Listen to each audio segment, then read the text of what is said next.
누가 선생은 불과 넉 줄이지만은 묵직한 머릿말을 기록을 하고 이어서 하나님께서 우리 중에 친히 이루신 그 사실들을 차례대로 기록해 나갑니다.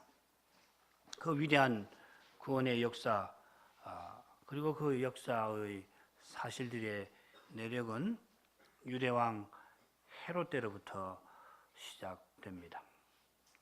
선지자의 예언대로 다윗의 후손이 왕이 되어 거룩한 나라를 세우고 있는 것이 아니고 언약을 배반했던 에서의 후손이 로마 제국과 결탁해서 세상 나라를 세우고 있었고, 헤롯이 자랑하는 그 성전에서는 대제사장들이 강도처럼 백성의 고혈을 짜내고 있었습니다. 이런 어두운 시대에 아론의 후손인 사가랴, 제사장 부부 사가랴와 엘리사벳이 믿음을 지키고 살았는데, 그런데 정작 부부는 무자했고 또 나이가 많았습니다. 사람에게서는 구원의 가망성이 전혀 엿보이지 아니하는 그러한 현실에서 하나님께서 친히 위대한 구원의 일을 이제 시작하시려 하는 것입니다. 그 위대한 역사는 사가랴 부부의 어려운 형편이 소개된 그 직후에 성소에서 시작됩니다. 8절부터 10절을 읽습니다. 마침 사가랴가 그 반열 차례대로 제사장 직무를 하나님 앞에 행할새 제사장의 전례를 따라 제비를 뽑아 주의 성소에 들어가 분향하고 모든 백성은 그 분향하는 시간에 밖에서 기도하더니, 우리말 성경은 마침이라고 하는 표현으로 단락을 시작하는데 이게 참 묘미 있는 번역이라 생각합니다. 사람의 눈에는 마침 사가랴가 자기 반절의 차례가 되어서 함께 제사장 직무를 행하다가 우연히 제비 뽑혀서 성소에 들어가 봉사하는 것처럼 사람 눈에는 그렇게 보입니다만은, 그러나 그 일이 실은 하나님의 전능하신 손 안에서 이루어졌습니다. 이 본래 이 마침이라고 번역된 말은 다음과 같은 일이 일어났다 하는 뜻을 가진 히브리어 표현입니다. 사람의 눈에는 어떤 일이 일어납니다만은 그 일은 우연히 일어나는 일이 아니고 하나님의 손 안에서 일어난 일입니다. 자, 이런 점에 비춰 누가복음이나 사도행전에서 우리가 주목해야 할 한 가지 독특한 표현이 있는데, 그게 바로 데이라고 하는 헬라어입니다. 이 말은 어떤 일이 마땅히 이루어져야 한다, 필연적으로 일어나야 한다. 영어로는 it is necessary 이렇게 보통 번역이 됩니다. 반드시 이런 것은 필연적이다. 이 표현이 누가복음에 12번 나오고 사도행전에 15번 해서 모두 27번이 사용되는데, 전체 신약 성경의 그 빈도수에 비하면 3분의 1에 해당됩니다. 27권의 성경, 이 두 성경의 3분의 1이 이 영어가 3분의 1 분량 빈도수만큼 사용이 되고 있습니다. 이 표현은 지난 시간에 우리가 머릿말에서 살핀 이루어진 사실, 하나님이 친히 이루신 사실과 관련됩니다.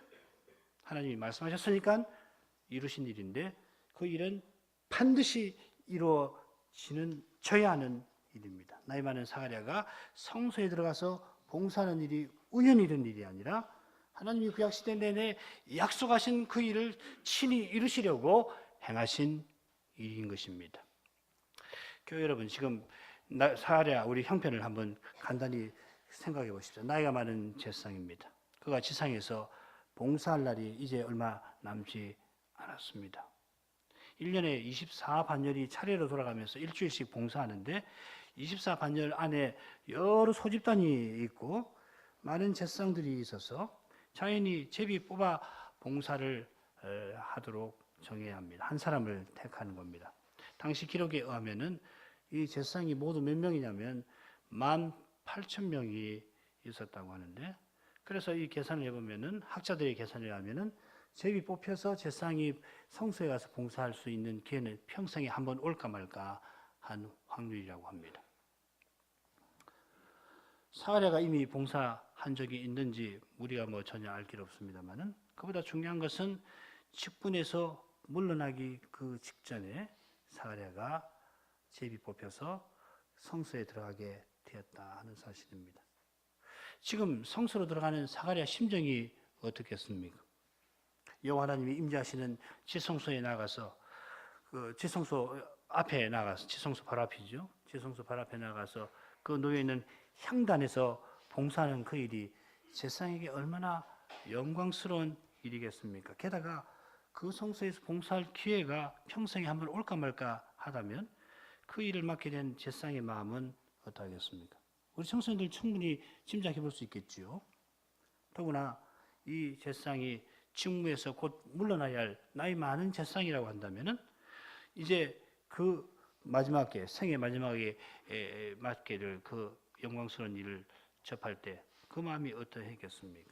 이건 뭐 일반적으로 우리가 살필 수 있는 사실인데, 근데 그 이외에 지난 시간에 살핀 사가랴 부부의 어려운 형편, 그리고 그들이 처해 있는 어려운 시대 현실이 현실을 또한 고려해 봐야 할 겁니다.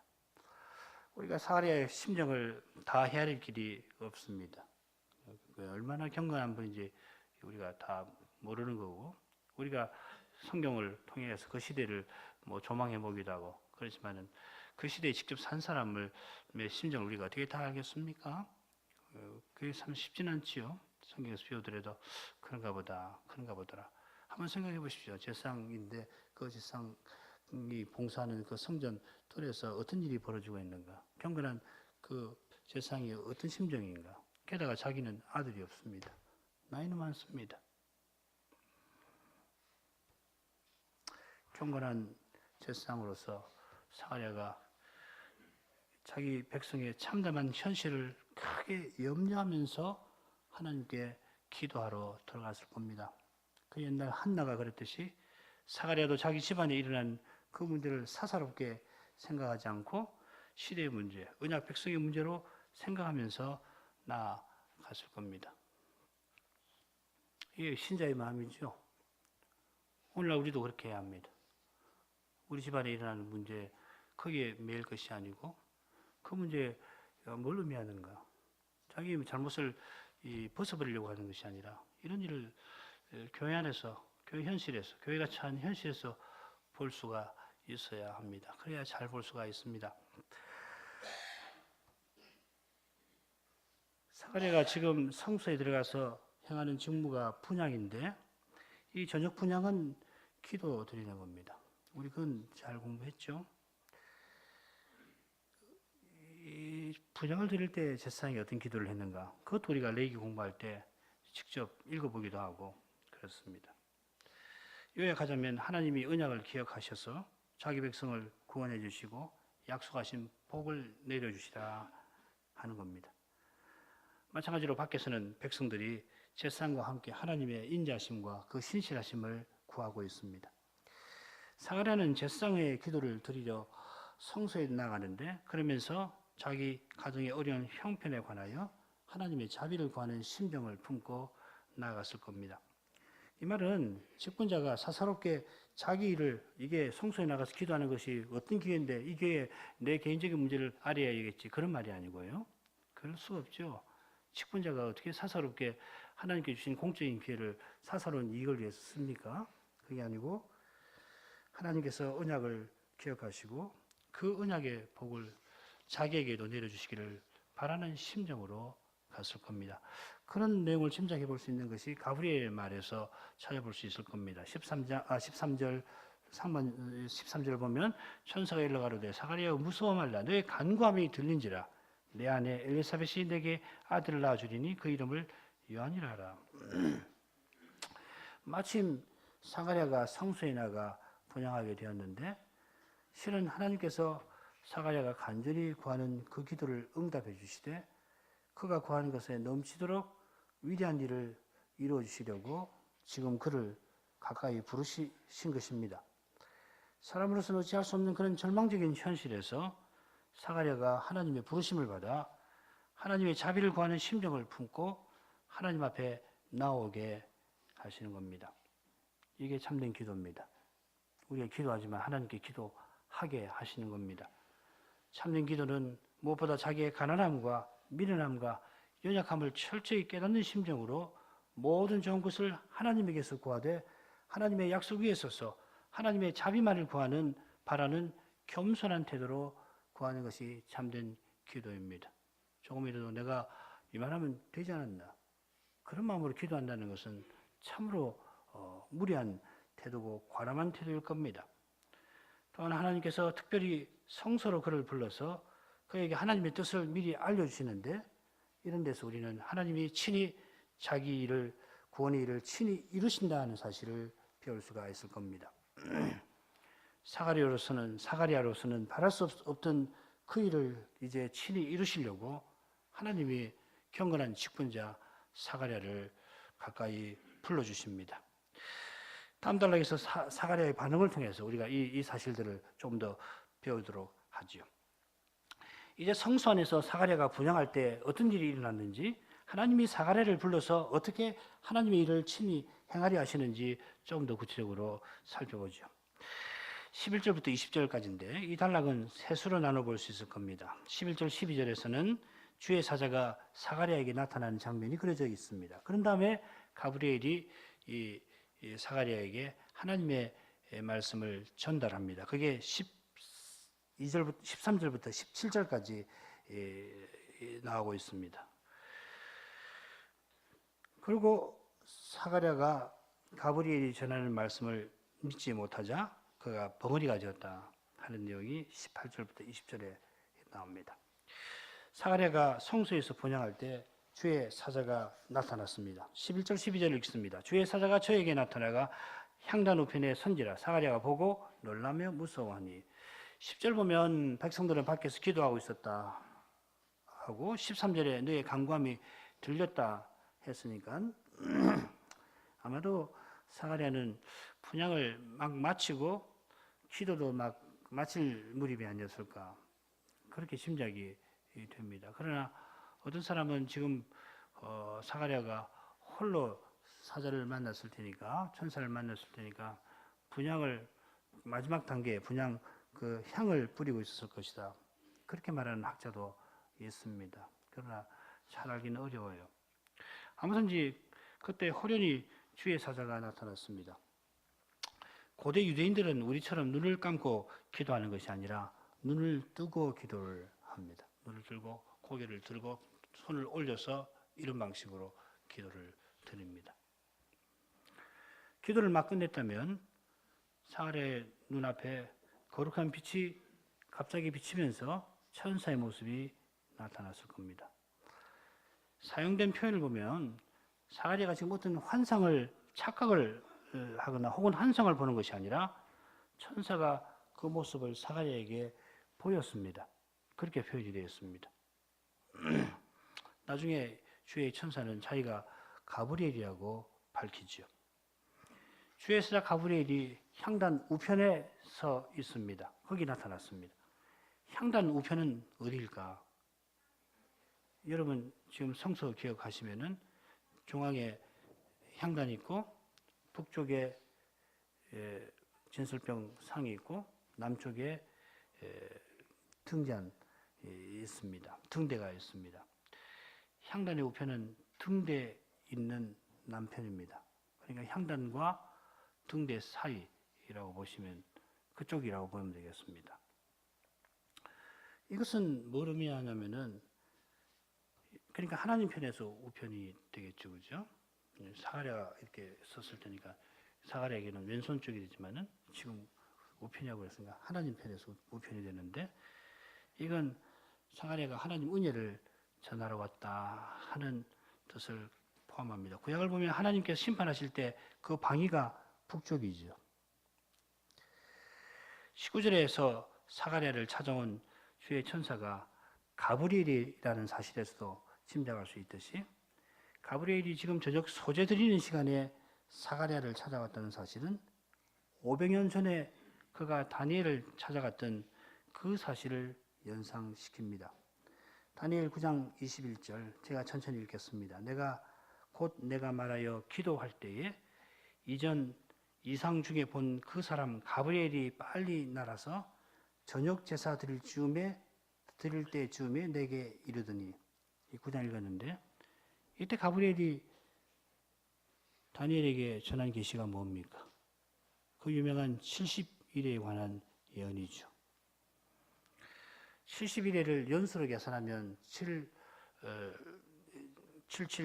49, 490년이 되는데 지금 거의 비슷한 세월이 흐른 이 시점에 가브리엘이 사가랴에게 나타났습니다.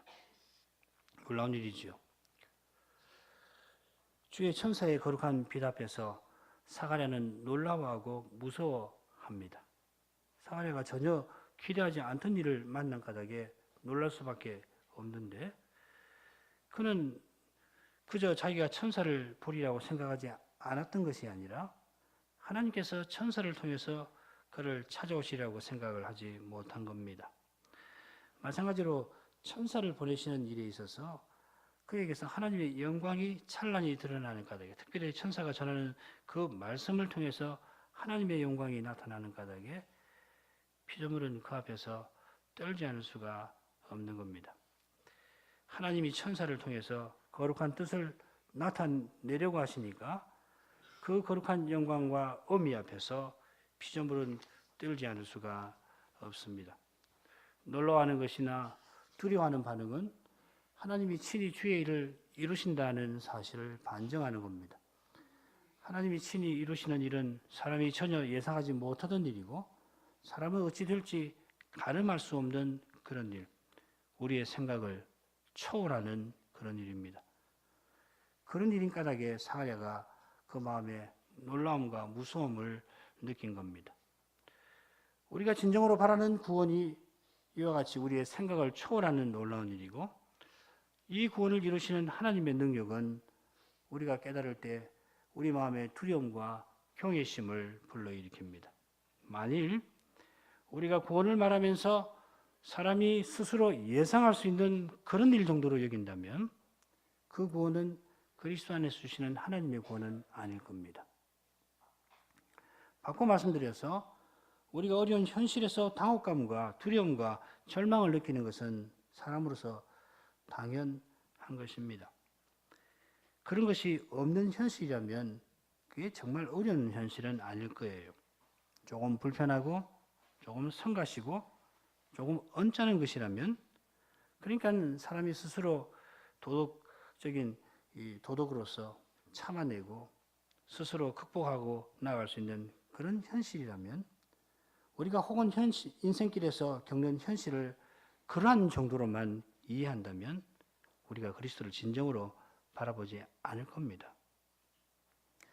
그러나 평범한 일상에서도, 심지어 평탄한 인생길을 걷더라도 하나님의 말씀에 빛을 받아서 인생의 죄의 심각함과 사망의 그 두려운 얼굴을 볼 수 있는 사람은 사람의 힘과 지혜를 의지하는 태도를 다 버리고 겸손한 태도로 그리스도를 바라볼 것입니다. 평탄한 그 현실을 의지하지 않고 그 현실 위에 계시는 그리스도를 의지하게 될 겁니다. 사람이 아무것도 아님을 철저히 깨닫고 그런 까닭에 내가 무엇을 해버리라는 그런 과람한 생각을 다 버리고 그런 날마다 하나님의 자비하시고 전능하신 손을 바라보게 될 것입니다. 그런 사람은 절망 외에는 보이지 아니하는 그런 현실에서도, 때때로 그런 현실을 만나는데 그런 현실에서도 하늘의 주님에게서 소망을 발견할 수가 있게 될 겁니다.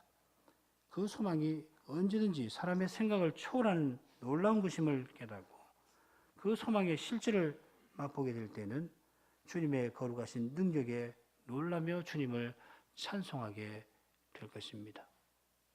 여러분, 이런 일이 있어야 합니다. 우리의 삶에 이런 일이 있어야 합니다. 기독교는 도덕적으로 사는 것이 전부가 아닙니다. 심지어 편하게 사는 거, 부자 되는 거 아니에요. 오늘 대한민국에 유행하고 있는 뭐 번영의 신학이라고 그러든가 어디 신학이라는 말을 붙일 데가 없어 번영의 신학이라는 말을 다 쓰는지 모르겠습니다만은 기독교 그거 아닙니다. 구원입니다. 죄와 사망의 권세에서 참으로 건져주시고 영원한 생명을 얻게 하고 하나님 앞에 설 수 있는 그런 완전한 의를 약속하는 것이 기독교예요. 죄와 싸우는 거예요. 죄의 권세를 물리치는 겁니다. 항상 이기는 건 아니지만 장차는 죄의 권세에서 완전히 벗어나지만은 그리고 죽음에서도 완전히 벗어나지만은 여기서도 제가 싸우는 거예요.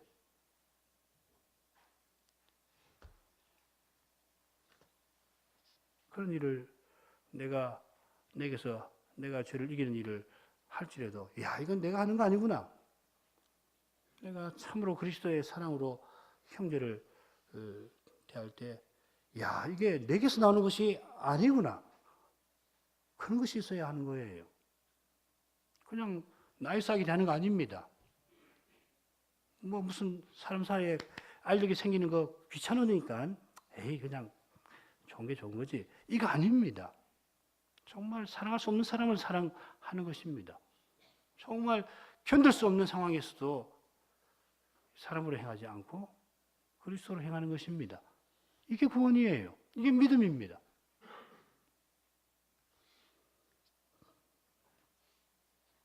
그러므로 믿음으로 행할 때마다 거기에 신비가 있고 경이로움이 있는 거예요. 와, 이게 주님이 하시는 거구나.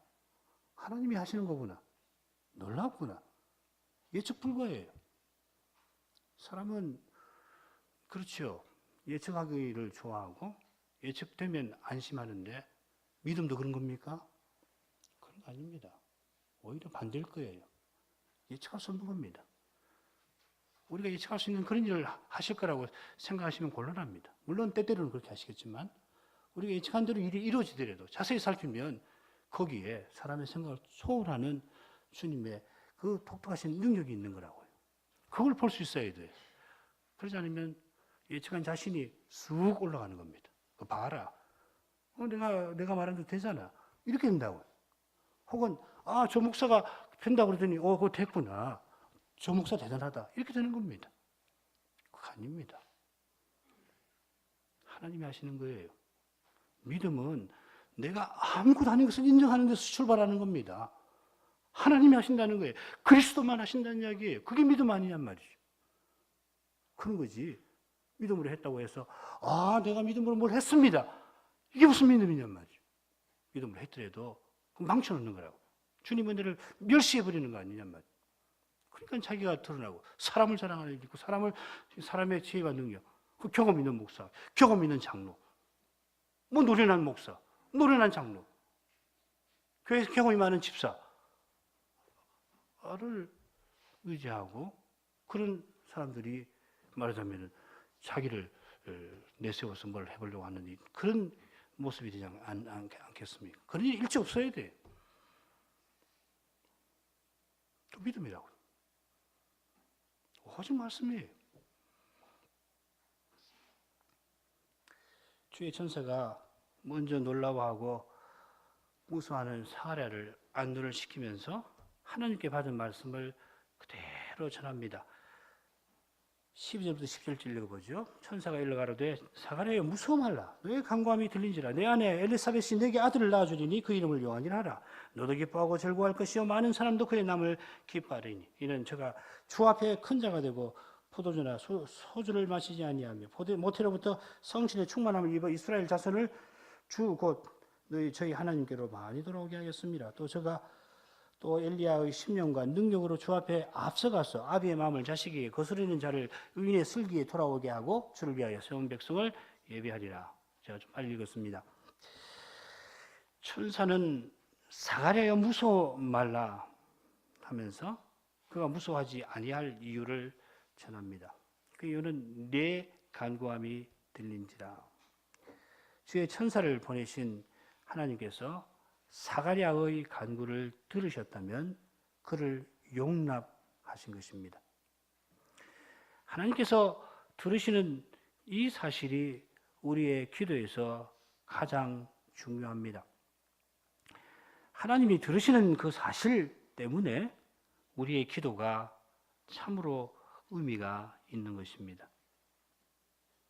우리가 간구하는 그것을 받는 것도 물론 우리에게, 연약한 우리에게 중요하죠. 그러나 우리가 간구한 그것을 받는 것은 먼저 하나님이 간구하는 우리를 받으신 까닭입니다. 만일 하나님께서 간구한 것을 주시는데 간구하는 우리를 그 슬하에 받아주시지 않는다면 우리에게 재앙입니다. 그보다 무서운 일이 없습니다. 내가 하나님과 전혀 가깝지 않은데 내가 구하는 것이 내 손에 떨어진다. 즐거운 일 아닙니다. 경고입니다. 그러나 당장 우리가 간구한 것을 받지 못하더라도, 심지어 우리가 간구한 것을 전혀 받지 못하더라도 하나님께서 우리의 기도를 들으셨다면 하나님은 우리를 가까이 하셨습니다. 용납하셨습니다. 하나님이 우리를 위해서 우리의 간구하는 것을 천천히 주시든지 때로는 주시지 아니하시는 것입니다. 그러나 하나님께서 우리의 기도를 들으셨다는 것은 그 자체로 하나님이 자기를 우리에게 주신 것이 아니고 뭡니까? 우리는 뭐 물질만 자꾸 생각하니까 물질적으로 자꾸 생각합니다만 좀 달리 생각해 보자는 말이죠. 사람은 남의 이야기를 건설 얻는 경우가 많습니다. 자식이라도, 자식 말이라도 부모가 바쁘면 그래. 그래. 그런데 하나님은 우리의 기도를 들으실 때 어떻게 하십니까? 마음을 우리에게 쏟아 부으시는 겁니다. 아들을 끔찍이 사랑하는, 참으로 사랑하는 대통령이 있다고 해보십시다. 이 대통령이 날마다 국정에 여념이 없습니다. 그런데 어린 아들이 하루는 집무실에 들어와서 아버지에게 뭘 이야기하려고 그러니까 이 대통령이 만사를 제쳐놓고서 그 아들의, 어린 아들의 그 사사롭게 짝이 없는 이야기를 갖가지 들어줍니다. 훌륭한 대통령이죠. 이런 대통령이 있다면. 하나님은 그보다 더한 사랑으로 어린아이의 옹알이보다 못한 우리의 기도를 들어주시는 겁니다. 만일 우리가 이 사랑을 깨닫는다면 천하를 얻은 것보다 더한 기쁨과 만족을 맛보게 될 겁니다. 하나님의 이 거룩한 사랑을 확신할 때에만 죄인인 우리가 하나님 앞에 설 때에도 공포에 압도당하지 아니할 수가 있고 장차도 그럴 겁니다. 바로 여기에 주의 사자가 사갈에 들어 무서워하지 말라 말한 이유가 있는 겁니다. 주의 사자는 네 아내 엘리사벳이 네게 아들을 낳아주리라 합니다. 이것이 주께서 사가랴의 간구를 들으신 증거이고 또 주께서 사가랴에게 응답해 주실 내용이기도 합니다. 그런데 사가랴가 지금 혹은 그 이전에 이런 내용을 직접 여호와께 간구한 것 같지는 않아요. 18절을 보면 사가랴가 가브리엘의 말을 믿지를 못합니다. 안 믿습니다. 너무 믿기 어려워서 안 믿는 게 아니라 안 믿습니다. 그래서 사실 벙어리가 되는 건데, 만일 그런 기도를 사가랴가 간절히 드렸다면 아들을 주십시오. 그러면 사가랴가 이런 반응을 보일 리가 없습니다. 사가랴는 자기가 늙고 아내도 나이 많은 사실을 들어서 약속을 못 믿는 사실을 드러냅니다. 이런 데서 우리는 주께서 사가랴가 구하는 것 이상으로 응답하심을 볼 수가 있습니다. 사가랴가 들으심을 얻은 것은 그가 받으시는 기도를 드린 까닭이겠죠. 앞으로 우리가 사가랴의 예언에서 그가 얼마나 하나님 언약을 이루어지기를 간절히 바랐는지를 우리가 잘 배우게 될 겁니다. 사가랴 예언이 나오죠. 요한을 낳은 다음에 이미 6절에서도 그의 믿음과 경건한 삶에 관하여 배운 바가 있습니다. 그가 자기 백성을 위해서 무엇보다 하나님의 언약이 성취되기를 위해서 간절히 구했고 그래서 언약의 요구를 신실히 좇으며 살았습니다. 그런데 하나님은 그가 구하는 것 이상으로 주십니다. 그런데 하나님께서는 언제든지 우리가 구하는 것 이상으로 주십니다. 심지어 우리가 구하는 구체적인 것을 전혀 받지 못한 그때에도 하나님은 우리가 구하는 것보다 더 나은 것을 주시는 겁니다. 주시지 않는 것이 더 나은 것을 주시는 것입니다. 하나님이 주시지 아니하는 그것이 우리가 구하는 것보다 우리에게 틀림없이 나은 까닭입니다. 그런데 하나님이 우리를 사랑해 주시는 이것이 우리가 구하는 그 어떤 것보다도 낫습니다. 그렇지 않습니까? 이것을 깨닫기까지는 우리의 기도는 진보를 맛보지 못할 것입니다. 하나님의 사랑을 구하는 기도가 참된 기도입니다. 사랑하시는 하나님 그분을 갈구하는 것이 참된 간구입니다. 기도는 하나님이 전부이심을 깨닫는 과정입니다. 하나님께서 아이의 이름을 요한이라 명하십니다.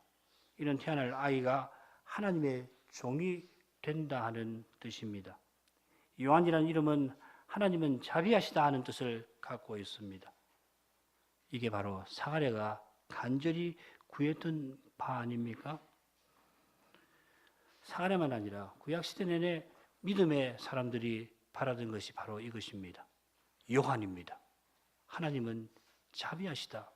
자비하신 하나님을 구한 것이에요. 교회 여러분, 이 장면에서 이미 구약 성경에 기록된 사건들을 마음에 떠올리셨을 겁니다. 14절에 보면 너도 기뻐하고 즐거워할 것이요 많은 사람이 그의 태어난 것을 기뻐하리라. 이 표현은 이스라엘 역사 초창기에 있었던 그 위대한 사건을 우리에게 상기시킵니다. 그렇습니다. 이스라엘의 비조 아브라함이 100세 되던 때에 이삭을 얻었는데 그 이름 이삭이 가리키는 대로 기쁨이 그의 집에 가득하였고 많은 사람의 마음이 참된 기쁨으로 충만하였습니다. 그로부터 1년 전에 주의 천사들이 아브라함을 찾아왔을 때 여호와께서 아이 낳을 일을 알려주시고 그때 아이 이름도 지어주십니다. 아브라함이 언약을 계승하기를 간절히 바랐으나 사람으로서는 도무지 어찌할 수가 없었던 그때에 여호와께서 친히 오셔서 아브라함과 그의 아내의 믿음을 붙들어 주시고 아이를 주리라 약속하셨습니다. 아브라함과 사라 그리고 많은 하나님의 백성들이 맛보았던 기쁨은 하나님이 언약을 이루어주시는 그 사실에서 나왔고 언약을 이루시는 하나님을 즐거워하는 기쁨이었습니다. 이제 주의 천사를 통하여 하나님께서는 동일한 기쁨을 약속하십니다. 그날 사가랴에게 약속하셨을 뿐만 아니라 이 말씀을 듣는 우리에게도 약속하십니다. 사가랴의 기쁨은 그저 노년의 아들 하나를 얻는 것이 아니라 그 아들이 예비하는 길로 오시는 그리스도 안에 있습니다. 천사의 예언을 통하여 그 예언이 이루어지는 과정을 통하여 사가랴는 모든 참된 기쁨의 원천으로 점점점 나아갈 겁니다. 그 기쁨의 원천은 그리스도와 그분의 나라이고 그리스도를 주신 하나님이시고 하늘입니다. 하나님 계시는 영원한 하늘입니다. 그리스도가 이미 오셨고 이 그리스도의 나라에 우리가 이미 들어왔습니다마는 이 기쁨이 충만한 날을 우리가 기다리고 있습니다. 그리스도가 이미 오셨습니다마는 우리가 여전히 매년 성탄을 기념하는 것은 그리스도가 다시 오시는 그날을 바라보기 까닭입니다. 그리스도가 다시 오시는 까닭에 우리의 삶은 기다림이 아닐 수가 없습니다. 우리는 평생 그리고 날마다 그리스도를 기다리지 않을 수가 없습니다. 이만하면 되었다 하고 그 자리에 주저앉을 수가 없습니다. 왜 그렇습니까? 주님이 우리와 함께 계십니다마는 주님이 어떤 분이신지를 알면은 알수록 사도와 같이 땅장에 죽어 주님의 품에 나아가기를 기꺼이 택하지 않을 수 없게 하시는 분이십니다. 게다가 여전히 우리 안에 죄가 있고 우리 연약함으로 인해서 어려운 현실에 처하지 않을 수 없다는 이 사실 때문에 우리는 이 모든 어려움에서 완전히 벗어나는 그날, 심지어 그리스도와 같아지는 그날을 기다리지 않을 수가 없습니다. 지금 천사를 통하여 사가랴에게 약속하시는 기쁨은 궁극적으로 재림의 날에 우리가 맛보게 되는 바로 그 기쁨인 것입니다. 이 기쁨의 소망 가운데서 지금 우리가 참된 기쁨의 편린을 맛보고 있습니다. 맛볼 수 있습니다. 주님이 이 기쁨을 때때로 우리에게 내려주셔서 그 기쁨으로 말미암아 고유의 인생길을 우리가 기꺼이 걸어 나가게 되는 겁니다. 참된 기쁨이 없는 기독교 이상한 종교입니다. 기쁨이 없이 심각하기만 한 신자는 뭔가 잘못되어 있습니다.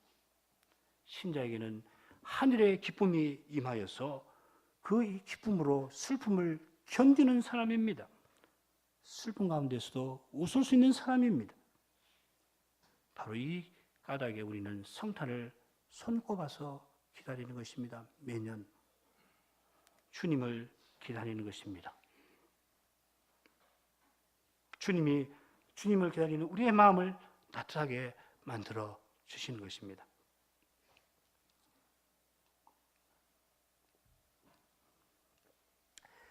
주의 전사는 이어서 요한이라는 이 인물에 대해서 설명을 합니다. 그는 주 앞에서 큰 자가 될 겁니다. 요한은 그저 위대한 인물이 되는 것이 아니라 주 앞에서 위대한 인물이 됩니다.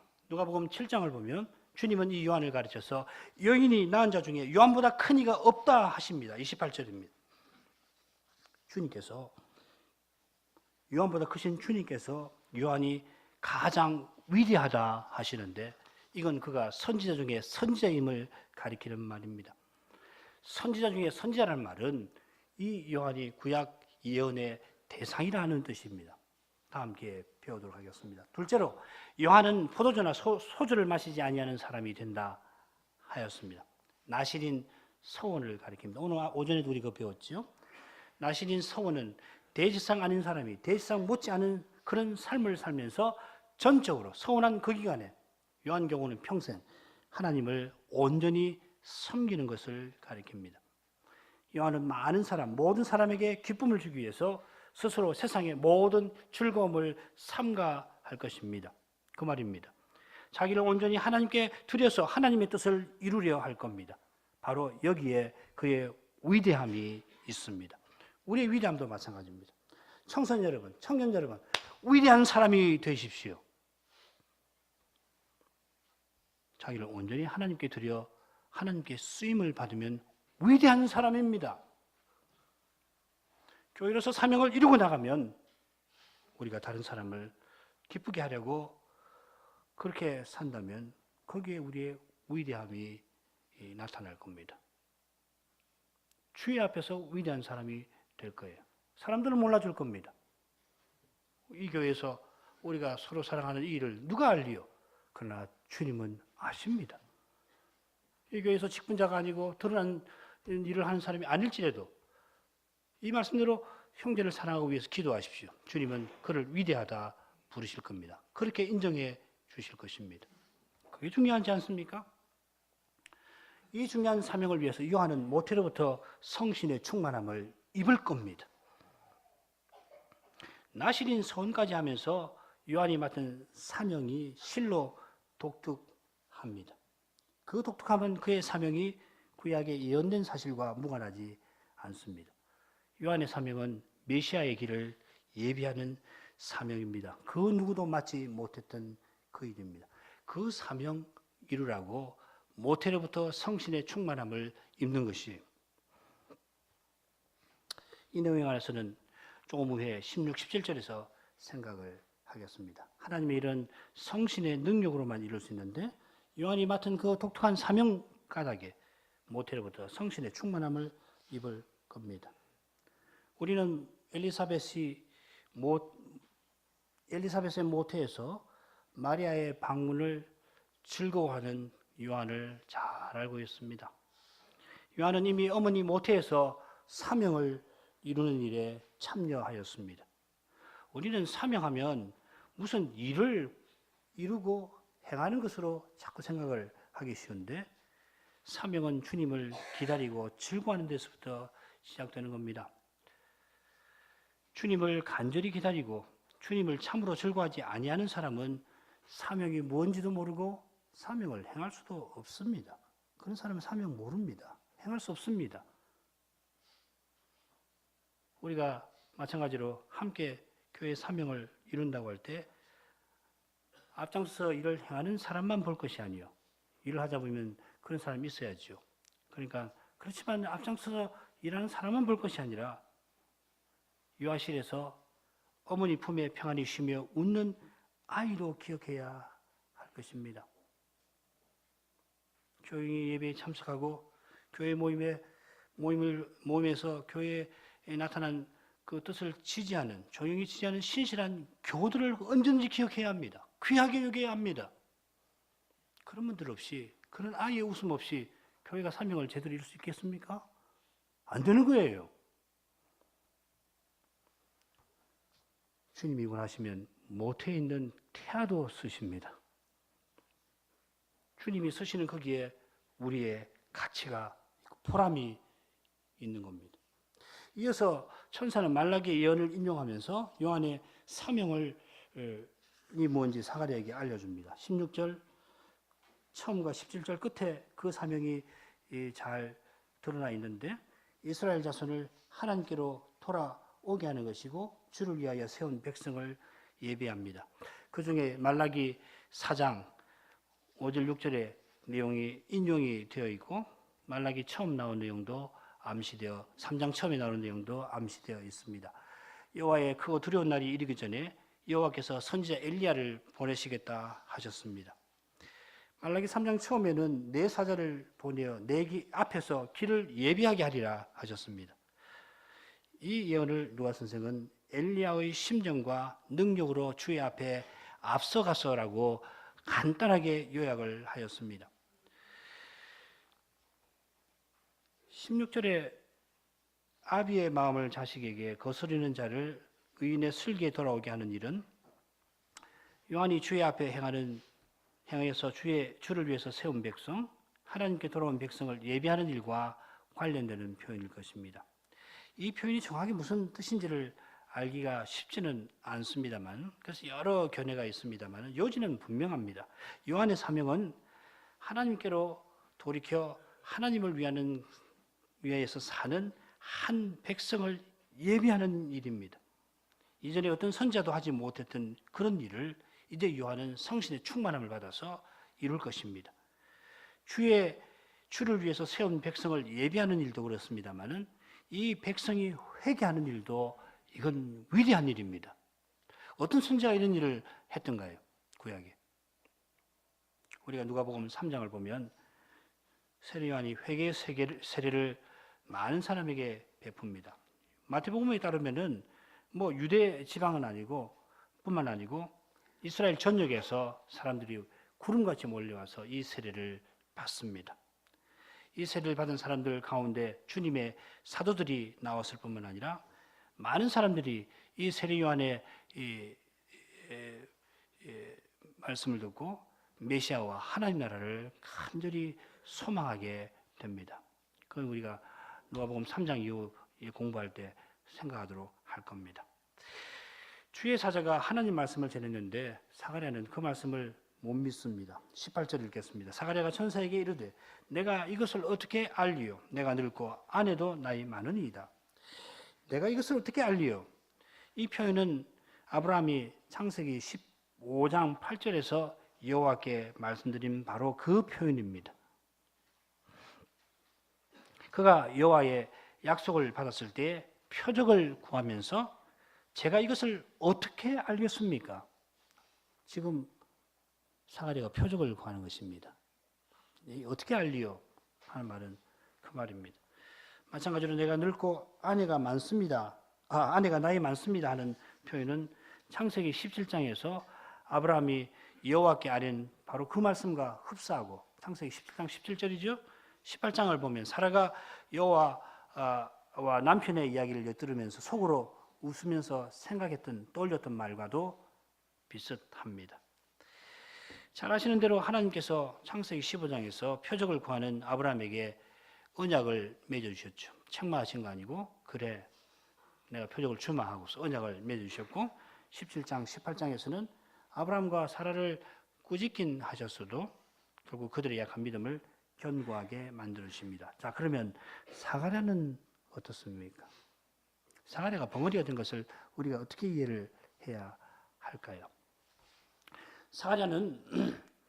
사가랴가 자신과 아내의 나이가 많음을 들어서 표적을 구할 때 주의 천사가 자기를 밝힙니다. 19절로 가죠. 천사가 대답하여 가로되 나는 하나님 앞에 섰는 가브리엘이라. 이 좋은 소식을 전하여 내게 말하라고 보내심을 입었노라.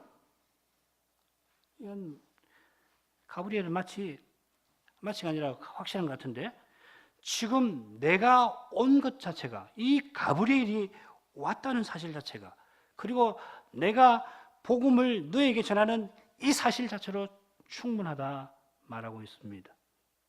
500년 전에, 지금으로부터 500년 전에 가브리엘이 다니엘에게 나타나서 70일에가 지나면 메시아가 오실 것이다 예언의 말씀을 전해주셨는데, 그 예언한 세월이 이제 다 지나가서 자기가 이제 왔다 하는 것입니다. 뭐가 더 필요하냐? 뭐가 더 필요하냐? 무슨 표적이 필요하냐? 마치 이렇게 말하는 것 같습니다. 가브리엘의 말에서 우리가 배울 수 있는 것은 그리스도의 크신 영광입니다. 하나님께서 행하시는 모든 표적의 의미, 모세 때도 그랬고 엘리야와 엘리사 시대 때도 그랬고 또 예수님 오셔서 직접 많은 표적을 행하셨는데, 그 모든 표적의 의미는 다른 데 있지 않고 오직 그리스도에게 있습니다. 그런 점에서 그리스도 오셔서 그 어떤 선지자보다 더 많은 표적을 친히 행하신 것은 스스로는 이 그리스도를 알아보지 못하는 인생들에게 내가 누구인지를 알라 하고서 친히 밝히시는 것입니다. 지금도 이 시대에도 하나님께서 원하시면 귀한 일을 얼마든지 행하실 것인데, 행하시더라도 그 목적은 오직 하나입니다. 그리스도를 믿으라 하시는 것입니다. 바꿔서 우리가 평범한 일상을 살아가면서도 하나님 말씀을 깨닫고 그리스도를 믿는 믿음 가운데 행한다면 이것이 귀한 일인 것입니다.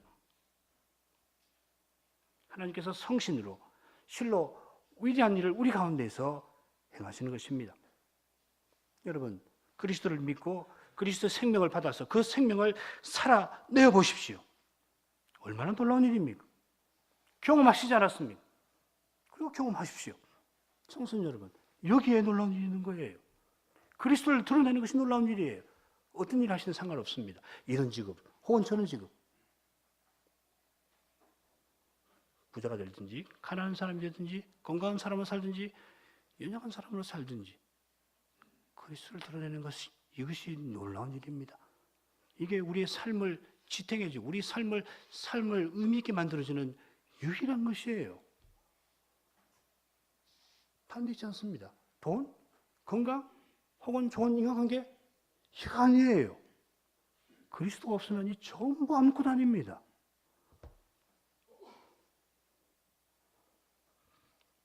이런 일을 제쳐놓고서 만일 우리가 크고 귀한 일을 꿈꾼다면 교만입니다. 그리스도와 그리스도의 거룩한 인격과 사랑을 드러내고 그리스도의 영광을 드러내려고 하는 마음이 없이 무슨 대단한 일을 이루어보려고 그러고 남보다 나아지려고 하고 그래서 대단한 능력과 은사를 얻고자 하고 그것을 개발하려고 한다면 허망한 태도입니다. 청소년 여러분, 내가 어떤 일을 행하는가, 내가 무엇을 하는가, 내가 무엇이 되는가, 그게 중요한 것이 아니라 내가 그리스도를 참으로 믿고 내가 그리스도 생명을 살아내는가 하는 것이 중요합니다. 이 차이를 잘 알고 그리고 날마다 겸손히 하나님 말씀을 깨닫고 나가면 여러분 틀림없이 소명을 알게 될 거예요. 소명을 이룰 수가 있을 겁니다. 내 몸에서, 이 연약한 몸에서 얼마 살다가 그냥 풀처럼 말라버릴 이 연약한 인생을 통해서 그리스도가 존귀되시는 것이 중요한 겁니다. 영원한 나라가 뭡니까? 우리가 소망하는 하늘이 뭡니까? 그리스도로 충만한 나라 아니고 뭡니까? 그리스도의 영광이 가득한 나라고 그리스도의 인격이 가득 채우는 나라 아니고 뭡니까? 지금 그리스도의 교회가 그리스도와 전부인 사이로 서 나가는 이것이 우리의 목표 아니고 무엇입니까? 이게 안 되니까 우리의 괴로움이 있고 이게 안 되니까 우리의 절망이 있는 거 아니에요. 반대로 우리는 절망을 내놓을 수밖에 없습니다만은 우리를 통해서 그리스도의 사회가 세워진다면 얼마나 놀라운 일입니까? 우리 이것 때문에 사는 거 아니에요. 교회 여러분, 여러분의 삶의 의미가 여기 있지 않습니까? 이것 때문에 이 교회에 오신 거고 지금도 교인으로서 살아가시는 거 아닙니까? 앞으로도 마찬가지입니다. 주님이 부르시는 그날까지. 그리스도. 우리 마음을 여기서 우리가 한마음 한뜻이 되었고 앞으로도 그렇고 그렇게 해야 되지 않겠습니까? 한마음 한뜻이 되는 거예요. 그리스도 안에서. 그러면 사소한 건 다 물러갈 겁니다.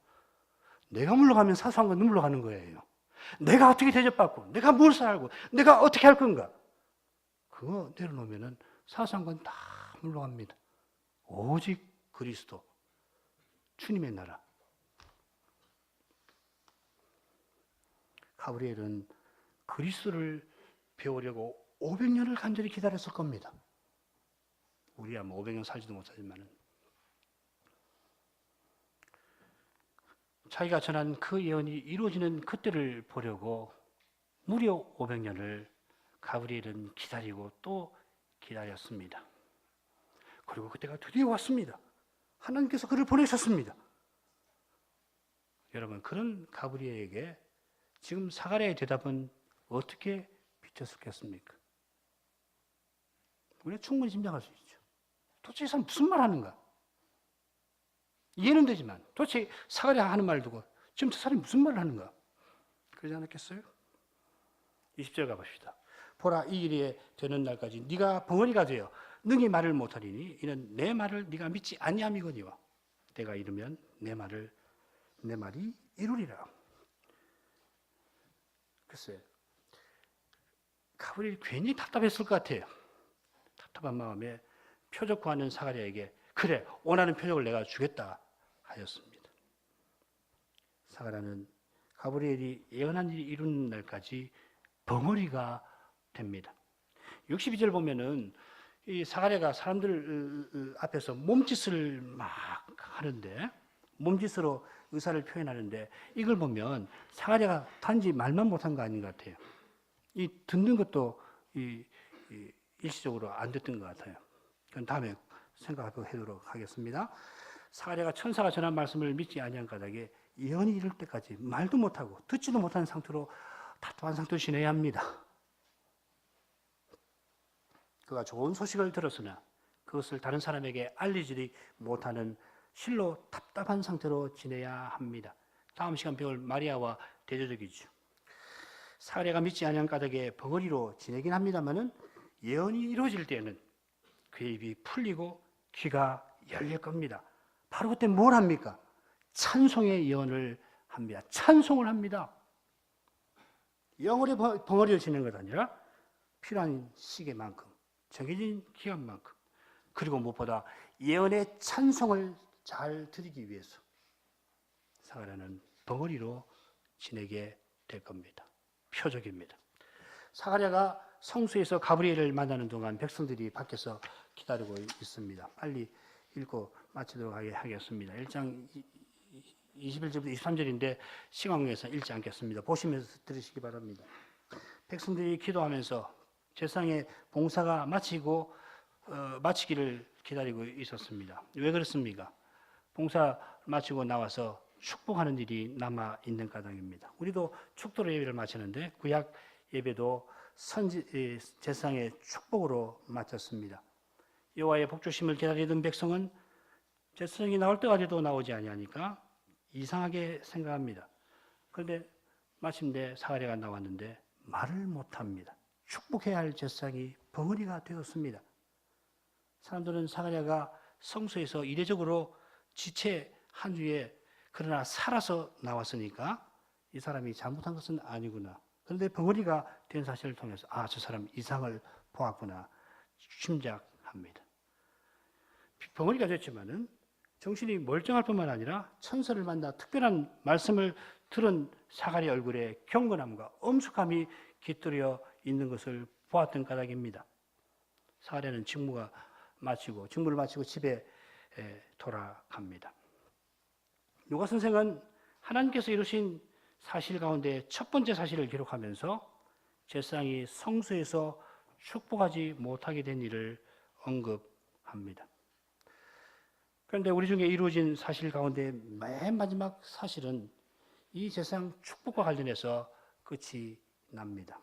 누가복음 24장 50절부터 53절인데 50절만 읽겠습니다. 예수께서 저희를 데리고 베다니 앞까지 나가서 손을 들어 저희에게 축복하시더니 주님께서 십자가와 부활을 통해서 언약을 다 이루신 후에 하늘로 올라가시면서 우리에게 제자들에게 축복하십니다.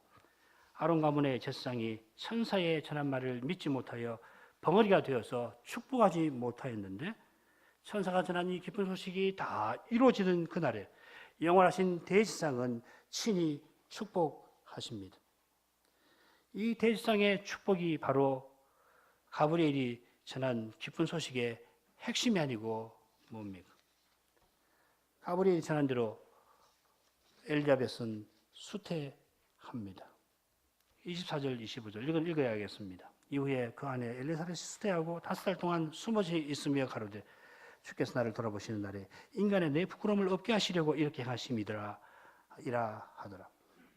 엘리사벳이 수태하고 5달을 숨어 지내면서 하나님이 은혜 베푸신 사실을 말합니다. 찬송합니다.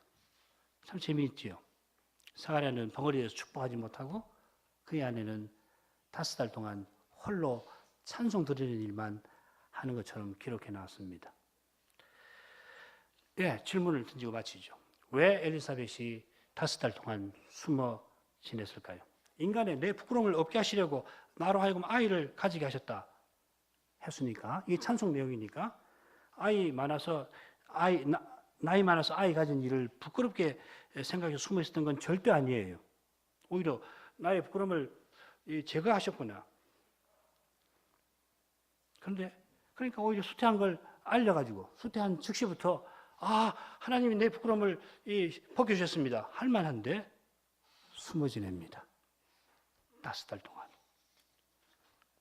네, 다음 주에 그 해답을 함께 찾아가 보도록 하십시다. 기도하십시다. 거룩하신 하나님, 누가복음에서 예수님의 오심에 관한 말씀을 배울 수 있도록 기회를 주셔서 감사하나이다. 복음서에 담긴 진리와 교훈이 심히 깊어 성신의 거룩한 조명을 간절히 구하옵나이다. 그리스도가 실로 위대하시고 실로 신비하신 까닭이 없나이다. 그리스도의 사랑은 실로 거룩하고 다함이 없는 까닭이 없나이다. 구약의 모든 성도가 그리스도를 간절히 기다렸고 또한 하늘의 천사 가브리엘도 사가랴에게 보냄받는 그날을 간절히 기다렸나이다. 주님이 이미 오셨으나 다시 오시는 그날을 저희도 간절히 기다리지 않을 수 없나이다. 날마다 주님을 간절히 바라지 않을 수가 없사옵나이다. 주님 안에서 참된 평안과 기쁨을 맛보게 하옵소서. 우리의 죄를 짊어지고 우리를 죄의 사망의 권세에서 벗어나게 하시려고 세상에 악의로 오신 주님을 이 절기 내내 묵상하고 주님의 사랑, 하나님의 사랑을 더욱 깨닫게 하옵소서. 예수님 이름으로 기도하옵나이다. 아멘.